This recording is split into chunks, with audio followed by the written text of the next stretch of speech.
Baik, teman-teman. Bismillahirrahmanirrahim. Assalamualaikum warahmatullahi wabarakatuh. Selamat sore.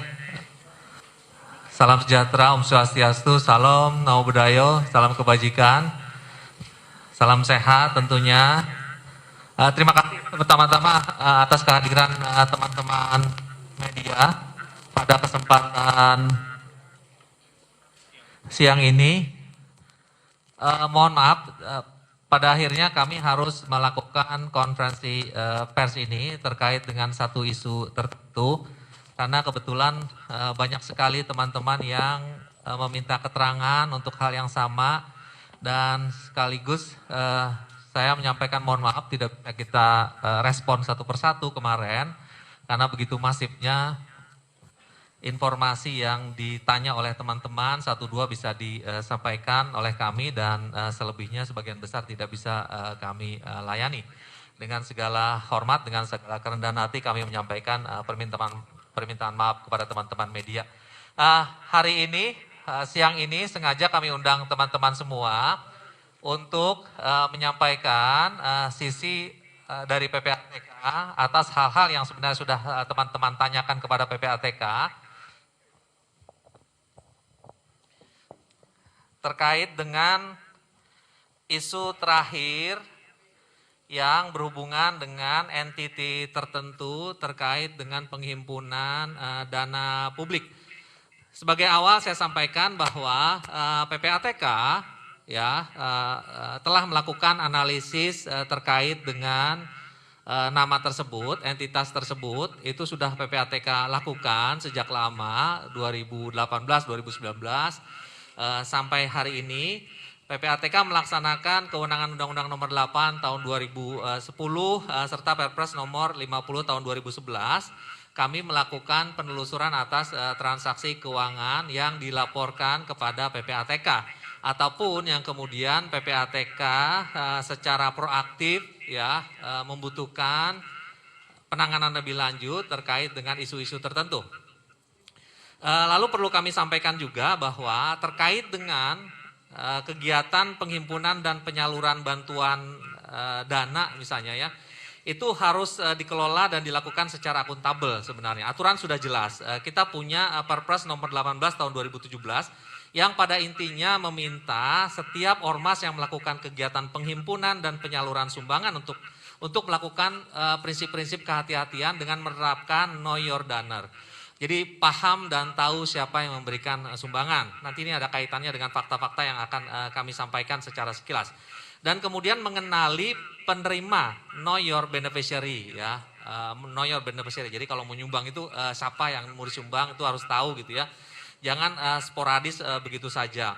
Dan melakukan pencatatan dan pelaporan yang akuntabel mengenai penerimaan bantuan kemanusiaan tersebut ya.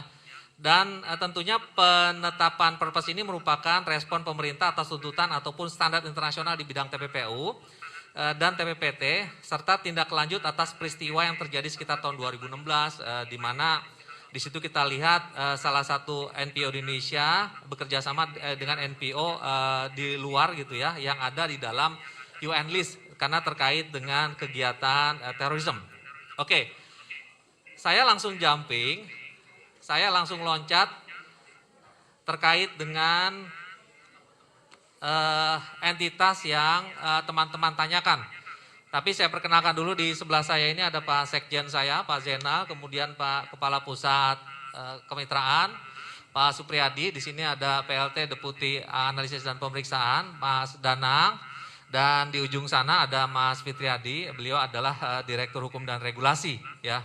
Jadi berbicara mengenai entitas yang terakhir ya, yang muncul ke permukaan karena ada salah satu media mengungkapkannya kepada publik dan menjadi berita utama, PPATK memang sudah melakukan kajian terhadap database PPATK dan itu sudah dilakukan sejak lama, dan PPATK melihat bahwa terkait dengan dana masuk dan dana keluar dari entitas tersebut pada periode yang dikaji oleh PPATK itu nilainya memang luar biasa besar ya.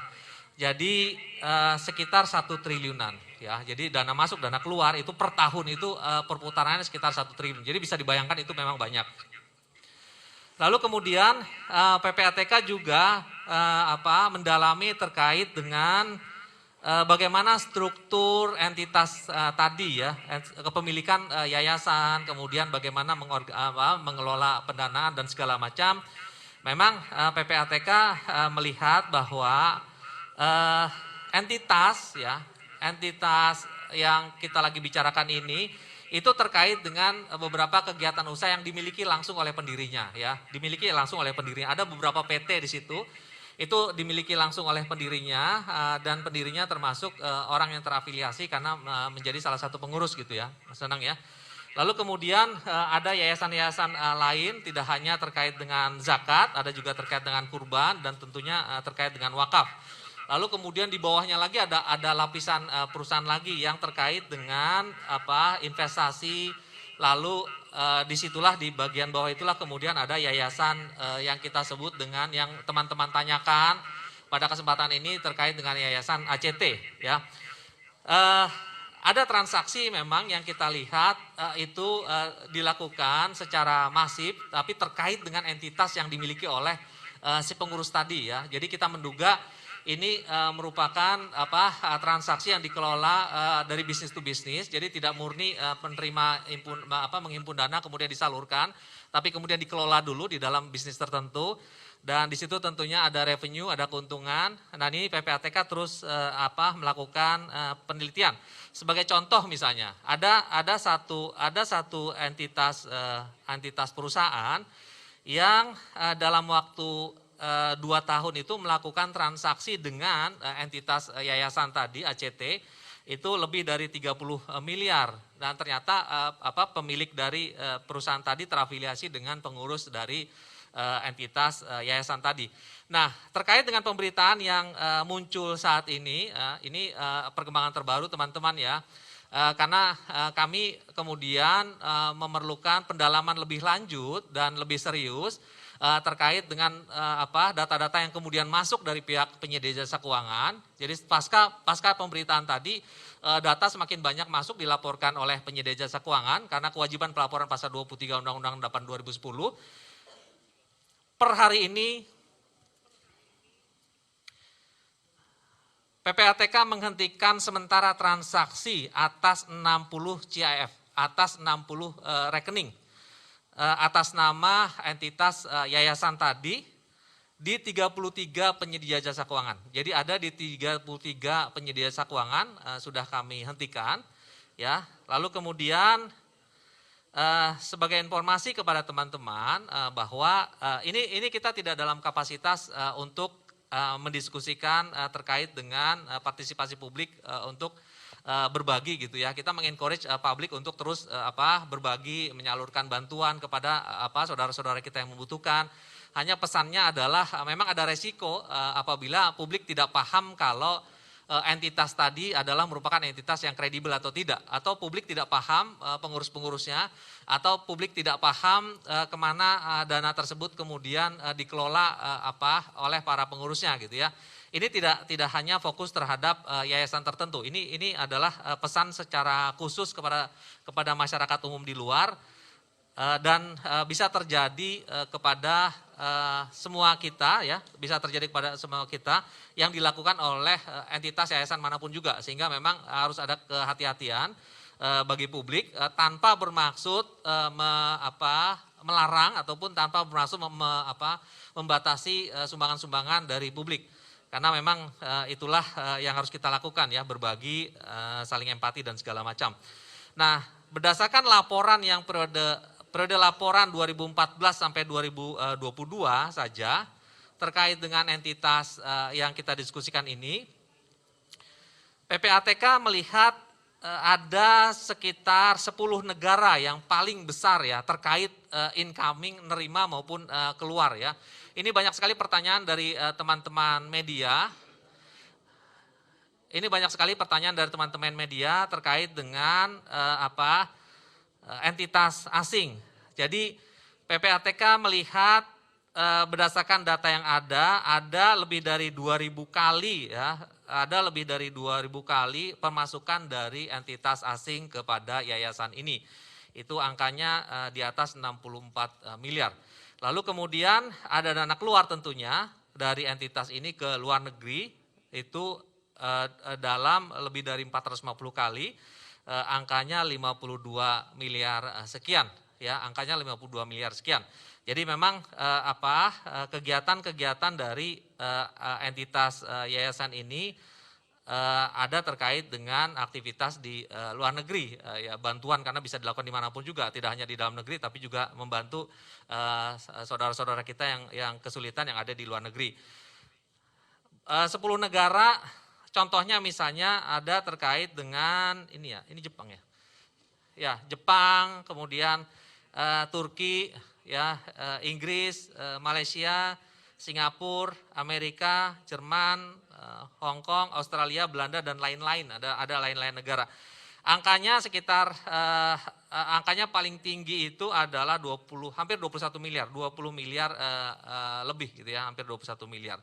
Nah, itu terkait dengan negara yang memang banyak sekali teman-teman menanyakan mengenai transaksinya ya. Tapi kita tidak bicara bahwa ada sesuatu yang salah dulu di sini. Lalu kemudian kita melihat jika transaksi yang dilakukan oleh yayasan ini senilai kepada pihak-pihak tertentu, ya dipotong nilainya paling rendah itu adalah 700 juta ke atas, itu kita melihat ada sekitar 16 entitas di luar negeri, ya, individu maupun lembaga asing yang menerima dana dan teraliri ya atau pihak terafiliasi. Kemudian 10 negara terbesar yang terafiliasi dana keluar adalah 10 negara yang terbesar itu antara lain itu adalah Turki ya, kemudian Ireland, Cina, Palestina, kemudian beberapa negara lain. Itu yang paling besar. Dan ada beberapa transaksi lainnya ya ada beberapa transaksi lainnya yang perlu dilakukan pendalaman lebih lanjut, khususnya oleh teman-teman kita di aparat penegak hukum terkait, karena diduga terkait dengan aktivitas terlarang di luar negeri sana, baik langsung maupun tidak langsung. Lalu kemudian PPATK sudah mengirimkan hasil analisis kepada aparat penegak hukum terkait, dan kita terus melakukan kerjasama dengan teman-teman aparat penegak hukum terkait. Dan per hari ini kita terus melakukan koordinasi dan teman-teman juga terus melakukan kajian lebih dalam lagi terkait dengan data-data yang dimiliki oleh PPATK yang dilaporkan oleh pihak perbankan kepada kita. Lalu terkait dengan nama-nama individu ya teman-teman. Sebagaimana telah kami sampaikan di depan tadi, PPATK melihat ada beberapa, selain yayasan entitas yayasan yang melakukan pengelolaan dana, PPATK melihat ada beberapa individu di dalam yayasan tadi yang juga secara sendiri-sendiri melakukan transaksi ya ke beberapa negara dan ke beberapa pihak untuk kepentingan yang sekarang masih diteliti lebih lanjut. Misalnya salah satu pengurus itu melakukan transaksi pengiriman dana periode 2018 ke 2019 hampir senilai 500 juta rupiah ke beberapa negara seperti ke Turki, Kyrgyzstan, Bosnia, Albania dan India gitu ya. Jadi beberapa transaksi dilakukan secara individual oleh para pengurus. Dan kemudian ada juga salah satu karyawan ya melakukan selama periode 2 tahun melakukan transaksi ke pengiriman dana ke negara-negara beresiko tinggi dalam hal pendanaan terorisme seperti beberapa negara yang ada di sini, dan 17 kali transaksi dengan nominal 1,7 miliar antara 10 juta sampai dengan 552 juta. Jadi kita melihat bahwa masing-masing juga melakukan kegiatan sendiri-sendiri ke beberapa negara. Secara singkat mungkin itu yang bisa saya sampaikan kepada teman-teman. Itu poin-poin yang harus kami sampaikan, karena itulah pertanyaan-pertanyaan yang teman-teman ajukan kepada PPATK, kepada kami semua. kepada saya langsung ataupun kepada teman-teman kami di sini. Kami rangkumkan semua pertanyaan dan semua pertanyaan kami upayakan bisa terjawab pada hari ini. Intinya teman-teman, PPATK sekaligus mengingatkan kepada diri kami sendiri ya, termasuk kepada kita semua bahwa dalam rangka melakukan sumbangan, memberikan bantuan ataupun memberikan charity gitu ya kepada pihak-pihak tertentu, kita perlu aware terkait dengan pengelolaan dananya, yang pengelolaan dana kita tadi, apakah benar itu ditujukan bagi memberikan bantuan kemaslahatan umat atau kemudian dipergunakan untuk kepentingan-kepentingan lain. Resiko tetap ada, tapi sekali lagi mohon ini tidak ditanggapi sebagai upaya untuk membatasi bagaimana sumbangan itu disalurkan, bagaimana kebaikan itu harus diberikan kepada saudara-saudara kita yang membutuhkan. Dan PPATK terima kasih teman-teman sangat luar biasa menanyakan kepada PPATK, sekaligus PPATK meminta maaf karena tidak bisa menjawab satu persatu pertanyaan dari teman-teman. Hasil analisis, informasi semuanya sudah kita sampaikan kepada penegak hukum terkait. Kemudian PPATK harus menghargai langkah yang sudah dilakukan oleh teman-teman penegak hukum, dan kami siap untuk terus membantu. Dan kemudian yang paling utama adalah kami mencoba untuk secara proporsional menangani kasus ini dari sisi PPATK, dan kami berupaya untuk melindungi kepentingan publik. Dan insya Allah apa yang kita lakukan ini nanti akan terus berkembang, akan terus kami informasikan kepada teman-teman dalam kapasitas kami. Tapi sekali lagi, per hari ini ada beberapa penghentian transaksi yang sudah kita lakukan untuk pendalaman lebih lanjut berdasarkan kewenangan yang kami miliki di Undang-Undang Nomor 8 Tahun 2010, khususnya pasal 44. Demikian yang bisa saya sampaikan. Berikutnya mungkin ini tanya jawab ya? Atau tidak ada tanya jawab? Tanya jawab. Iya. Iya, silakan.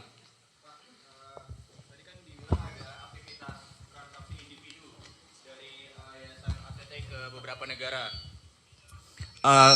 Kalau boleh disampaikan Pak, itu individu-individu yang melakukan transaksi secara pribadi ke luar negeri, jabatannya apa di ACT itu Pak? Apakah petinggi atau stafnya atau bagaimana? Dan juga negara-negara yang menerima transaksi dari ACT tersebut apa aja Pak? Boleh disebutkan Pak detailnya? Terima kasih.